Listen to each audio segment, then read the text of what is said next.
Fraud કરતો હતો?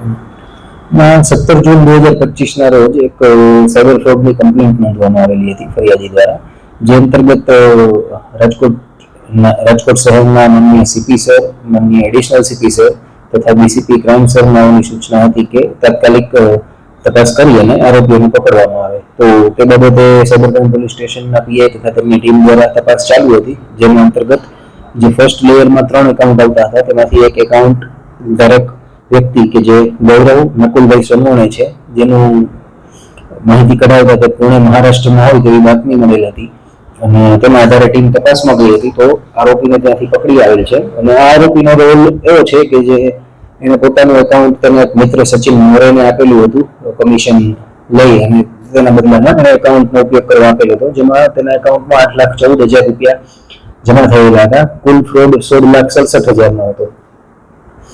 ત્યારબાદ હાલ ગૌરવ તો અરેસ્ટ થઈ ગયેલ છે અને એના ઉપરના જે સચિન મોરે છે તે હાલ જેલમાં છે, જેથી તેનું ટ્રાન્સફર વોરંટ કઢાવી અને તેને લાવવાની પણ કામગીરી ચાલી રહી છે. આ ઉપરાંત આ જે ગૌરવ સોનવણે છે તેને પોતાનું આ જે એકાઉન્ટ છે તેના પર અલગ અલગ 9 રાજ્યોમાંથી સાયબર ફ્રોડની કમ્પ્લેન્ટ દાખલ થયેલ છે.